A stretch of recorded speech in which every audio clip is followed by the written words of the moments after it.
नमस्कार दोस्तों, आपका बहुत बहुत स्वागत है आपके अपने YouTube चैनल अमित कुमार पे। तो आज हम पुराण के बारे में जानेंगे, ठीक है। हमने कल तक वेद के बारे में सीखा था कि वेद कितने हैं, ठीक है, जिसमें वेदांग के बारे में चर्चा की थी। कितने हैं? 6। व्याकरण व्याकरण किसने लिखा था? अष्टाध्यायी पाणिनि के द्वारा लिखा गया था। और ज्योतिष जो था, ये बृहद संहिता, ये ब्राह्मण के द्वारा लिखा गया था। निरुक्त शास्त्र था, पता नहीं क्या होता है निरुक्त शास्त्र। शिक्षा शास्त्र से संबंधित था। कल्प शास्त्र से संबंधित था, जिसमें तलवारबाजी सिखाया जाता है। छंद शास्त्र। पुराण, इसकी रचना, पुराण का जानेंगे। इसकी रचना महर्षि ऋषि तथा उग्रश्रवण ने किया था। इसकी संख्या कितनी है? 18 है। पुराण की संख्या कितनी है? 18। इसकी रचना किसने की थी? तो महर्षि ऋषि तथा उग्रश्रवण ने किया था। इसे 5वां वेद या वेदों का वेद भी कहते हैं। किसे? पुराण को। पुराण को क्या कहते हैं? 5वां वेद या वेदों का वेद कहते हैं पुराण को। इससे हमें क्या जानकारी मिलती है? तो इससे हमें प्राचीन राजवंशों की जानकारी मिलती है, ठीक है। प्राचीन राजवंशों की जानकारी मिलती है पुराण से, समझ गए। बात करते हैं विष्णु पुराण की। विष्णु पुराण, इसमें जो है मौर्य वंश की जानकारी मिलती है, ठीक है। विष्णु पुराण से हमें क्या मिलता है? मौर्य वंश की जानकारी मिलती है। मत्स्य पुराण, इससे जो है सातवाहन वंश की जानकारी मिलती है। क्या मिलती है? सातवाहन वंश की जानकारी किससे मिलती है? मत्स्य पुराण से। इसमें भगवान विष्णु के 10 अवतार की चर्चा की गई है, ठीक है। मत्स्य पुराण में जो क्या है, इसमें जो है भगवान विष्णु के 10 अवतार की चर्चा किसमें की गई है? मत्स्य पुराण में। वायु पुराण, इसमें गुप्त वंश की जानकारी मिलती है। क्या मिलती है? इसमें वायु पुराण में इसमें गुप्त वंश की जानकारी मिलती है। इसमें लिखा है कि समुद्रगुप्त का घोड़ा 3 समुद्र का पानी पीता था, ठीक है। वायु पुराण में क्या लिखा है कि इसमें गुप्त वंश की जानकारी मिलती है। इससे क्या मिलता है कि समुद्रगुप्त का जो घोड़ा था, ये 3 समुद्र का पानी पीता था, ठीक है। उपनिषद का इसका अर्थ होता है गुरु के समीप बैठकर ज्ञान प्राप्त करना, ठीक है। उपनिषद का अर्थ क्या होता है कि गुरु के समीप बैठकर ज्ञान प्राप्त करना। यह ब्राह्मणों के विरुद्ध राजपूतों की एक प्रक्रिया मानी जाती है, ठीक है। उपनिषद में क्या होता है कि गुरु के समीप बैठकर ज्ञान प्राप्त किया जाता है, ठीक है। हाँ, और उपनिषद 108 हैं, किंतु 13 उपनिषद को ही मान्यता मिली है, ठीक है। उपनिषद की संख्या कितनी है? 13। उपनिषद कितने हैं? 8। मान्यता प्राप्त कितना है? 13, ठीक है। तो एक बार इसे रिवाइज करते हैं। देखिए, पुराण, इसकी रचना किसने की थी? तो महर्षि ऋषि और उग्रश्रवा ने किया था। पुराण की कितनी? महर्षि ऋषि और उग्रश्रवा ने किया था। इसकी संख्या कितनी है? 18। पुराण की संख्या कितनी है? 18। इसमें 5वां वेद या वेदों का वेद कहते हैं। इसे क्या कहते हैं? इसे 5वां वेद कहते हैं, ठीक है। किसको? पुराण को। इससे प्राचीन राजवंशों की जानकारी मिलती है, ठीक है। क्या मिलते हैं? प्राचीन राजवंशों की जानकारी मिलती है। विष्णु पुराण में क्या है? इसमें मौर्य वंश की जानकारी मिलती है, ठीक है। विष्णु पुराण में मौर्य वंश की जानकारी मिलती है। मत्स्य पुराण, इसमें जो है सातवाहन वंश की जानकारी मिलती है, ठीक है। मत्स्य पुराण से क्या मिलती है? सातवाहन वंश की जानकारी मिलती है। और इसमें जो है भगवान विष्णु के 10 अवतारों की चर्चा की गई है। वायु पुराण, इसमें गुप्त वंश की जानकारी मिलती है। इसमें लिखा है कि समुद्रगुप्त का घोड़ा जो है 3 समुद्र का पानी पीता था, ठीक है। वायु पुराण क्या लिखा है कि समुद्रगुप्त का घोड़ा 3 समुद्र का पानी पीता था। उपनिषद क्या है? इसका अर्थ होता है गुरु के समीप बैठकर ज्ञान प्राप्त करना। यह ब्राह्मणों के विरुद्ध राजपूतों की एक प्रक्रिया मानी जाती है। उपनिषद कितने हैं? 8 हैं। उपनिषद 108 है, किंतु 13 उपनिषद को ही मान्यता प्राप्त है। ठीक है। बृहदारण्यक उपनिषद में क्या है कि यह सबसे बड़ा तथा प्राचीन है। बृहद नारायण उपनिषद क्या है? यह सबसे बड़ा तथा प्राचीन उपनिषद है। ठीक है। कठोपनिषद इसमें जो है, इसमें यम एवं नचिकेता की चर्चा है। इसमें ओम शब्द के महत्व को दर्शाया किसमें? कठोपनिषद में। ठीक है। कठोपनिषद क्या है? इसमें यम एवं नचिकेता की चर्चा की है। इसमें जो है ओम शब्द के महत्व को दर्शाया गया है। ठीक है। चलिए आगे चलते हैं। मुंडकोपनिषद में क्या है? इसमें सत्यमेव जयते की चर्चा मिलती है। ठीक है। मुंडकोपनिषद में क्या मिलता है? इसमें सत्यमेव जयते की चर्चा है। जाबलोपनिषद इसमें क्या है? इसमें ब्रह्मा विष्णु महेश अर्थात त्रिमूर्ति की चर्चा है। जाबलोपनिषद में क्या है? इसमें ब्रह्मा विष्णु एवं महेश अर्थात त्रिमूर्ति की चर्चा है। आलोपनिषद यह सबसे बड़ा वाद का उपनिषद है। इसकी रचना अकबर के साथ हुई थी। आलोपनिषद क्या है? यह सबसे बाद का उपनिषद है। इसकी रचना अकबर के साथ हुई थी।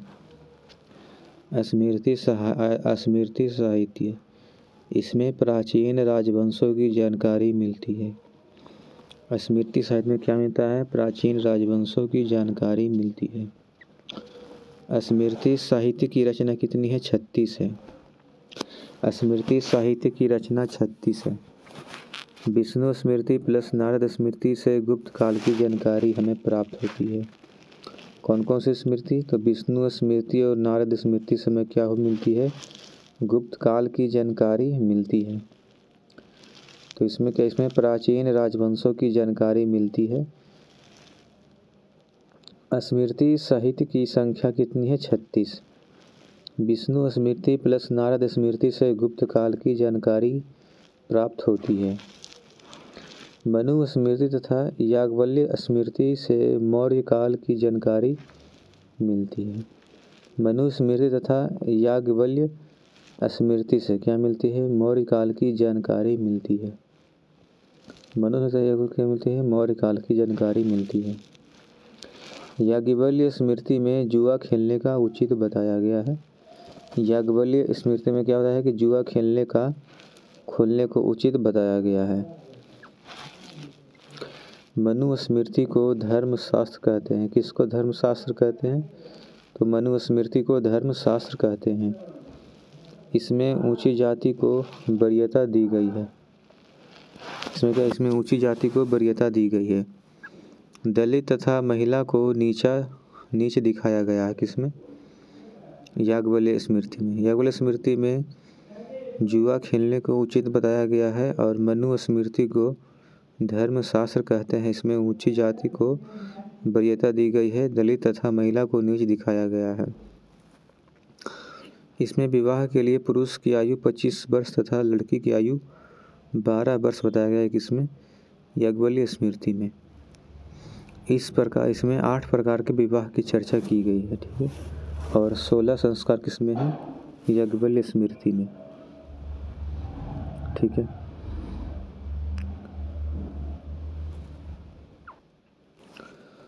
इसमें 8 प्रकार के विवाह की चर्चा है। संस्कार की संख्या कितनी है? 16 होती है। संस्कार की संख्या कितनी है? 16। दाह संस्कार अंतिम संस्कार होता है। ऋण 3 प्रकार के होते हैं। ठीक है। देव ऋण, ऋषि ऋण और पीतृ ऋण। ऋण कितने प्रकार के होते हैं? 3 प्रकार के होते हैं। देव ऋण, ऋषि ऋण, पीतृ ऋण। पुरुषार्थ 4 प्रकार के होते हैं। धर्मशास्त्र, अर्थशास्त्र, काम शास्त्र, मोक्ष शास्त्र। ठीक है। ऋण कितने प्रकार के होते हैं? 3 प्रकार के। देव ऋण, ऋषि ऋण, पीतृ ऋण और पुरुषार्थ 4 प्रकार के होते हैं। धर्मशास्त्र, अर्थशास्त्र, काम शास्त्र, मोक्ष शास्त्र। आश्रम की संख्या कितनी है? 4। आश्रम की संख्या कितनी है? 4। जन्म से 5 वर्ष की अवस्था को बाल्यावस्था या शिशु अवस्था कहते हैं। ठीक है, जन्म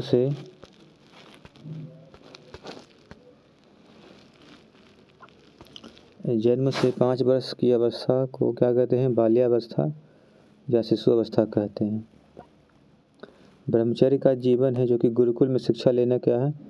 तो 5 साल से लेकर 25 साल तक की उम्र का क्या है? ब्रह्मचर्य में गुरुकुल में शिक्षा लेना। गृहस्थ जीवन में क्या है? तो 25 से 50 यानी परिवार के साथ रहना। वानप्रस्थ क्या है? तो 50 से 75 वर्ष है सामाजिक और धार्मिक जीवन जीना। और सन्यासी जीवन क्या है? तो 75 वर्ष यानी वन में तपस्या करना इत्यादि इत्यादि क्या है? सन्यासी जीवन जीना। महाकाव्य की रचना, महाकाव्य की संख्या कितनी है? 2 है। ठीक है, महाभारत तथा रामायण। महाकाव्य क्या है? महाकाव्य की संख्या 2 है, महाभारत तथा रामायण। ठीक है, रामायण इसकी रचना वाल्मीकि ने की थी। प्रारंभ में इसमें 12,000 श्लोक थे, किंतु वर्तमान में 24,000 श्लोक हैं। उसे गुप्त काल में पूरा किया गया था। रामायण इसकी रचना किसने की थी? वाल्मीकि ने की थी। प्रारंभ में इसमें 12,000 श्लोक थे, किंतु वर्तमान में 24,000 श्लोक हैं। उसे गुप्त काल में पूरा किया गया था। महाभारत इसकी रचना वेद व्यास ने की थी। इसका प्रारंभिक नाम जय संहिता था, जिसमें 8800 श्लोक थे। वर्तमान में 1,00,000 श्लोक हैं। महाभारत इसकी रचना किसी वेद व्यास ने, इसका प्रारंभिक नाम क्या था? जय संहिता था, जिसमें 8800 श्लोक थे। 8800 श्लोक था। वर्तमान में कितने हैं? 1,00,000 श्लोक हैं। महाभारत के खंडों को पर्व कहा जाता है। महाभारत खंडों को क्या कहता है? पर्व कहा जाता है। इसमें कुल 18 पर्व हैं। सबसे महत्वपूर्ण पर्व भीष्म पर्व है, जिसमें अर्जुन तथा कृष्ण के वार्तालाप की चर्चा की गई है। महाभारत के खंडों को पर्व कहा जाता है। इसमें कुल 18 पर्व हैं, जिसमें सबसे महत्वपूर्ण पर्व भीष्म पर्व है, जिसमें अर्जुन तथा कृष्ण के वार्तालाप की चर्चा की है। भीष्म पर्व को भागवत गीता या गीता कहा जाता है। भीष्म पर्व को क्या कहते हैं? भागवत गीता या गीता कहा जाता है। भीष्म पर्व को क्या कहा जाता है? भागवत गीता या गीता कहा जाता है।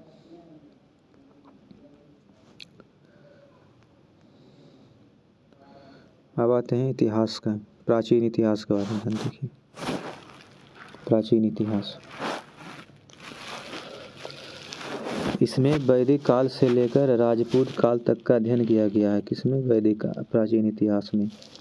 इस काल में वैदिक काल से लेकर राजपूत काल तक का अध्ययन किया जाता है। वैदिक काल का जो टाइम पीरियड है ये 1500 BC से लेकर 600 BC के आसपास का दिखाया जाता है। ठीक है, वैदिक काल का जो समय था ये 1500 BC से लेकर 600 BC के आसपास था। और जिसमें ऋग वैदिक काल है हमारा, 2 टाइप का वैदिक काल 2 है, ऋग वैदिक काल और उत्तर वैदिक काल। ऋग वैदिक काल 1500 BC से 1000 BC तक में इसमें नोट किया गया है। ठीक है, 1500 BC से 1000 BC तक में। और उत्तर वैदिक काल जो है 1000 BC से 600 BC तक के उत्तर वैदिक काल में। वैदिक समाज के निर्माता आर्य थे। ठीक है, वैदिक समाज के निर्माता कौन थे? आर्य थे। आर्य जो है मध्य एशिया से आए थे और भारत में सप्त सैंधव प्रदेश में 7 नदियों का प्रदेश पंजाब हरियाणा, आर्य मध्य एशिया से आए थे और भारत में सप्त सैंधव प्रदेश में आए थे। तो ऋग वैदिक काल का टाइम पीरियड कितना है? 1500 BC से 1000 BC। उत्तर वैदिक काल है 1000 BC से 600 BC। और वैदिक समाज के निर्माता आर्य थे। और आर्य किससे आए थे? तो सेंट्रल एशिया से आए थे। और पंजाब में और भारत में सप्त सैंधव प्रदेश में 7 नदियों का प्रदेश पंजाब हरियाणा में थे। आर्यों की भाषा क्या थी? आर्यों की भाषा संस्कृत थी, जो देवताओं की भाषा थी, जिस कारण आर्य स्वयं को श्रेष्ठ कहते थे। जिन्हें संस्कृत नहीं आती थी, अर्थात भारत के मूल निवासियों को अनार्य या निम्न कहा जाता था। आर्यों की भाषा संस्कृत थी जो देवताओं की भाषा थी, जिस कारण आर्य स्वयं को श्रेष्ठ कहते थे। जिन्हें संस्कृत नहीं आती थी अर्थात भारत के मूल निवासियों को अनार्य या निम्न कहा जाता था। दक्षिण भारत का आर्यीकरण अगस्त्य ऋषि ने किया था। दक्षिण भारत का आर्य किसने किया था? अगस्त्य ऋषि ने किया था। दक्षिण भारत का आर्य किसने किया था? अगस्त्य ऋषि ने किया था। उत्तर भारत का आर्यीकरण राजा विदेह के पुरोहित पंडित गौतम राहुगढ़ ने किया। उत्तर भारत का आर्यीकरण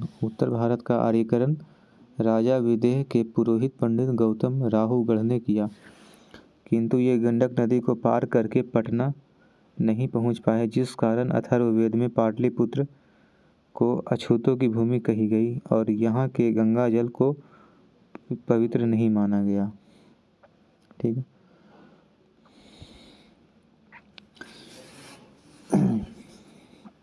उत्तर भारत का आर्यीकरण राजा विदेह के पुरोहित पंडित गौतम राहुगढ़ ने किया था, किंतु ये गंडक नदी को पार करके पटना नहीं पहुंच पाए, जिस कारण अथर्ववेद में पाटलिपुत्रा को अछूतों की भूमि कही गई है और यहाँ के गंगा जल को पवित्र नहीं माना गया है।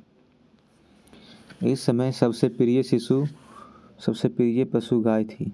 इसमें कौन सी सबसे प्रिय पशु? गाय थी,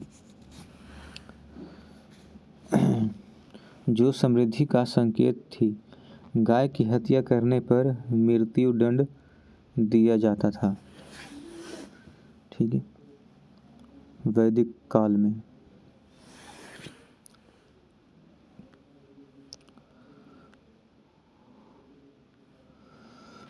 काल में क्या था कि सबसे प्रिय पशु गाय थी। राजा का मुख्य कार्य था गाय की खोज करना, यानी गविष्टि था। राजा का मुख्य कार्य क्या था? गाय की खोज करना, गविष्टि था। उस समय अर्थव्यवस्था का मुख्य आधार कृषि था। ठीक है। उस समय ऐसा क्या था? मुख्य आधार कृषि था। वैदिक समाज ग्रामीण सभ्यता थी। ऋग्वेद के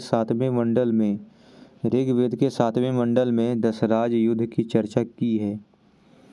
ठीक है। वैदिक काल में क्या है कि राजा का मुख्य कार्य गाय की खोज करना था, अर्थात गविष्टि था। उस समय अर्थव्यवस्था का मुख्य आधार कृषि था।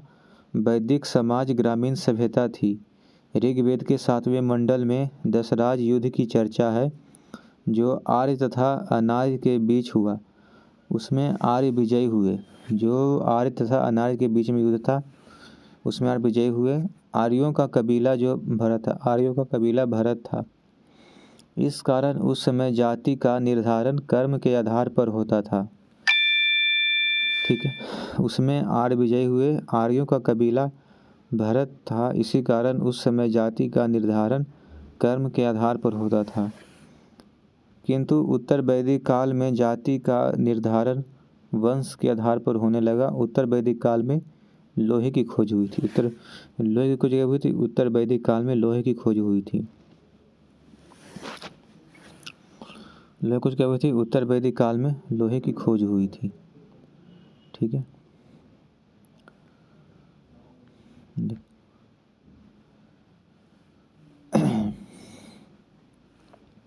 गौड़ माना गया क्या? ब्राह्मण, क्षत्रिय, वैश्य, शूद्र। व्यापार दूसरे के यहाँ नौकरी करने के लिए जाते थे। गौड़ व्यापार दूसरे के यहाँ नौकरी के लिए जाते थे। वैदिक काल की नदियाँ झेलम यानी विस्तृता, ब्यास, बिपाशा, चेनाब, अस्किनी, सतलज, सतुद्री, रावी, परूसनी, गंडक, सदीनारा, सरस्वती, घग्गर और सिंधु सिंध नदी।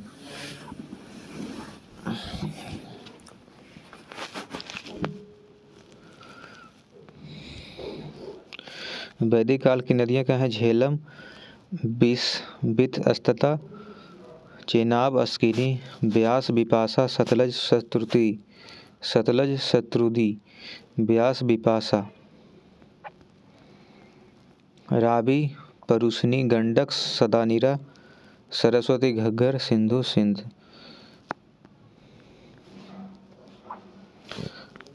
सिंधु नदी को क्या कहा जाता था? सिंध। सिंधु नदी क्या कहा जाता? सिंध। वैदिक काल में क्या कहा जाता था? सिंधु नदी को सिंध।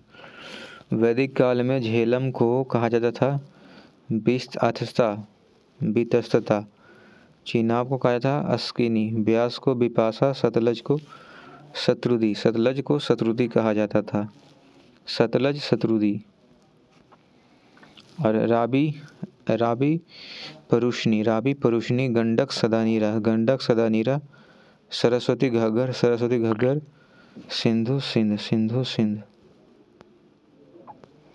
सिंधु, सिंध। वैदिक साहित्य में सर्वाधिक चर्चा सिंधु नदी की है। वैदिक साहित्य में सबसे चर्चा नदी सिंधु की है, क्योंकि यह सबसे महत्वपूर्ण नदी थी। वैदिक काल के देवता इंद्र, यह सबसे महत्वपूर्ण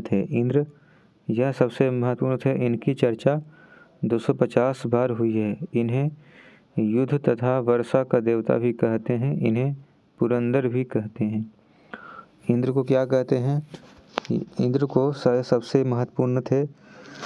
इसकी चर्चा जो है वैदिक काल में 250 बार हुई है। अग्नि, इसकी चर्चा 200 बार है। और वरुण क्या है? वायु। सोम है जंगल के देवता। मारुत है तूफान के देवता। मारुत कौन है? तूफान के देवता। रौद्र हैं, यह सबसे क्रोध वाले देवता थे।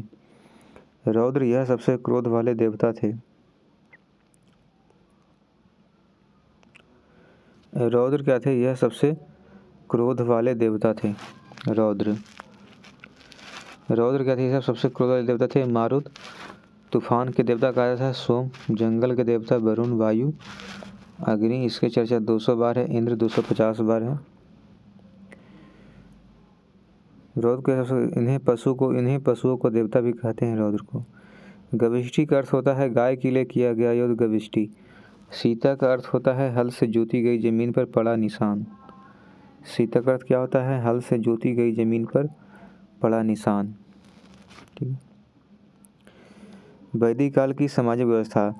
इस समय सबसे बड़ा पद राजा का होता था। इसमें क्या पद राजा का होता था, जिसे जनता चुनती थी। वैदिक काल की सामाजिक व्यवस्था क्या थी? इस समय सबसे बड़ा पद राजा का होता था, जिसे जनता चुनती थी। राजा किसी भी निर्णय को लेने से पहले विभिन्न समितियों में बैठकर इसकी चर्चा करता था।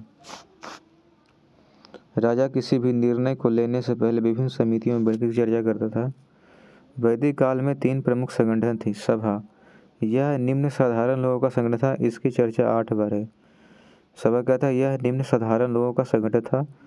उसकी चर्चा 8 बार है। समिति, यह उच्च वर्ग के लोगों का संगठन था। इसकी चर्चा 9 बार है। समिति, यह उच्च वर्ग के लोगों का संगठन था और इसकी चर्चा 9 बार है। विधि, यह सबसे महत्वपूर्ण संगठन था। इसकी चर्चा 122 बार हुई है। नोट। सभा तथा विदाई में भाग लेने की अनुमति महिलाओं को भी थी। सभा तथा विदाई में महिलाओं की भी थी। सभा तथा विदाई में भाग लेने वाले अनुमति महिलाओं को हुई थी। वैदिक समाज की सबसे छोटी इकाई गांव थी, जिसके मालिक को ग्रामिक कहते थे। वैदिक समाज की सबसे छोटी इकाई गांव थी, जिसके मालिक को ग्रामिक कहते थे। सबसे बड़ी इकाई जन होती थी, जिसके मालिक को राजन कहते थे। क्या कहते थे? राजन। सबसे बड़ी इकाई क्या थी? जन होती थी, जिसके मालिक को राजन कहते थे। उत्तर वैदिक काल में लोहे की खोज हो जाने के कारण कृषि तथा अर्थव्यवस्था में तेजी से परिवर्तन होने लगा और समाज धीरे धीरे ग्रामीण सभ्यता से नगरीय सभ्यता की ओर अग्रसर होने लगा। जन को आकार बढ़कर जनपद हो गया। जन का आकार बढ़कर क्या हो गया? जनपद हो गया। और यह जनपद आगे चलकर महाजनपद का रूप ले लिया था। ठीक है। महाजनपद काल का सिंधु सभ्यता के दूसरी नगरीय सभ्यता। महाजनपद का काल सिंधु सभ्यता के द्वारा दूसरी सभ्यता थी। भारत में कुल 16 महाजनपद हुए। इसकी चर्चा बौद्ध ग्रंथ में है। बौद्ध ग्रंथ के उत्तर निकाय में 16 महाजनपद सबसे समृद्ध तथा सबसे शक्तिशाली महाजनपद मगध साम्राज्य मजाज नंद था, जो आगे चलकर इन जनपदों पर अधिकार कर लिया था। वैदिक काल में टैक्स को बाली कहते थे, जबकि देवताओं को खुश करने के लिए पशु बलि दी जाती थी। इस समय घड़ा, मनका, मृदभांड 4 प्रकार के होते थे: धूसर मृदभांड, लाल मृदभांड, काला मृदभांड, मिश्रित मृदभांड। इसमें क्या थे? धूसर मनका, लाल घड़ा, काला घड़ा और मिश्रित घड़ा। सर्वाधिक प्रचलन जो है वो धूसर घड़ा था, जिस पर चित्र बने होते थे, जिसके कारण इसे चित्रित धूसर मृदभांड भी कहा जाता है। मिश्रित मृदभांड को लाल एवं काला दोनों का मिश्रण होता था, मिश्रित मृदभांड। इसी समय 3 यज्ञ का प्रचलन भी हुआ था, जिसकी चर्चा हम करेंगे नेक्स्ट क्लास में। ठीक है, तो चलिए आज के लिए इतना ही, बाकी का नेक्स्ट। ठीक है।